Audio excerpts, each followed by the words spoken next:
Municipality ভোটও গুলি বোমা এমন কিছু নয় এখানে ব্যবহার হয় না।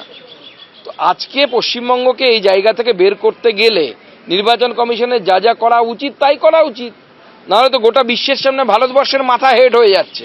যেমন আমরা ক্লেম করছি আমরা oldest democracy of the world and the largest democracy of the world মুখে বলছি, অথচ তারই মধ্যে একটি অঙ্গরাজ্যে ভোটের সময় মারামারি হচ্ছে, মানুষের প্রাণ যাচ্ছে। দায়টা কার? কেউ নেবে না দায়? তাই হতে পারে নাকি?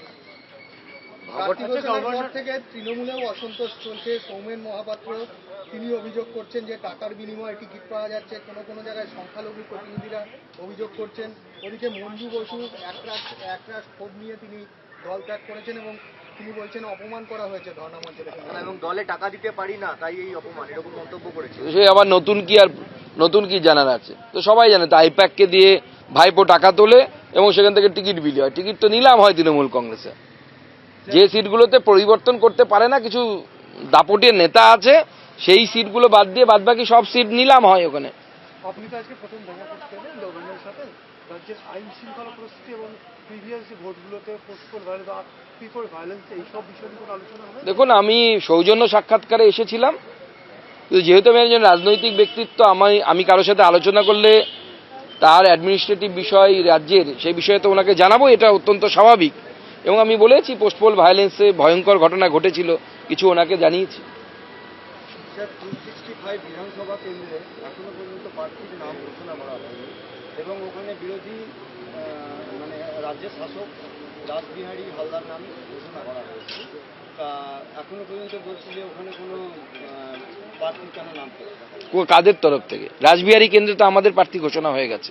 মমতা বন্দ্যোপাধ্যায় পিতৃপক্ষে পুজো উদ্বোধন করা থেকে, মাথায় হিজাব পরা থেকে, আজকে রেড রোডে নামাজ পড়তে যাওয়া, এটা ইসলামও বিরোধী আর হিন্দুদের উপর আঘাত করা, দুটো কাজ একসঙ্গে করছেন। উনার জন্যই মহেশতলা, উনার জন্যই বেলডাঙ্গা, উনার জন্যই ধুলিয়ান, উনার জন্যই শামশেরগঞ্জ, উনার জন্যই মোথাবাড়ি, উনার জন্যই ধুলিয়ান শামশেরগঞ্জে হিন্দু পলায়ন।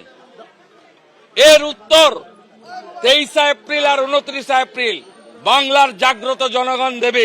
4 মে দেখা হবে এই কালীঘাট মন্দিরে। ভোটে টিকিট না পেয়ে আরও অভিমানী তমলুকের তৃণমূল বিধায়ক। অনেক জায়গা থেকে শুনছি টাকার বিনিময়ে টিকিট পাওয়া যাচ্ছে, শুনছি টাকার বিনিময়ে নাকি সাংগঠনিক পদও পাওয়া যাচ্ছে। চাঞ্চল্যকর অভিযোগ করেছেন বিদায়ী তৃণমূল বিধায়ক সৌমেন মহাপাত্র। একাধিকবার আপনার কেন্দ্র বদল হয়েছে, কখনো নন্দনপুর, কখনো পিংলা, কখনো তমলুক। 4 বারের আপনি বিধায়ক ছিলেন, বেশ কয়েকটি গুরুত্বপূর্ণ দপ্তরে মন্ত্রিত্ব সামলেছেন। সেই সৌমেন মহাপাত্রকে 2026-এ দল কেন টিকিট দিল না বলে আপনি মনে করছেন?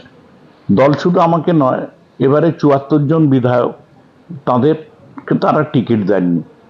তো এই টিকিট দেওয়ার কি যোগ্যতা, কি মাপকাঠি, এগুলো সব দলের শ্রদ্ধেয় ব্যক্তিত্ব, যারা উচ্চতর নেতৃত্ব, তারা জানেন।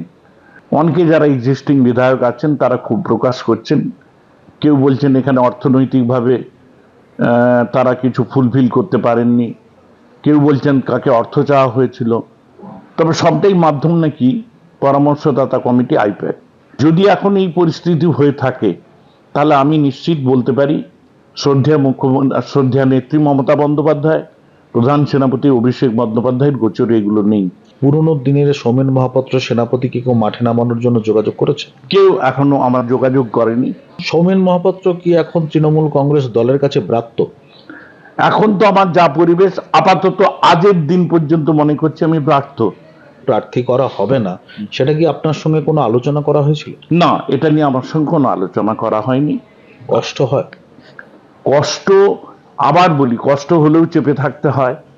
সেই কষ্ট প্রকাশ করার এখন সময় নয়, এ কারণেই এখন সামনে বড় যুদ্ধ। এবিপি আনন্দ, এগিয়ে থাকে, এগিয়ে রাখে।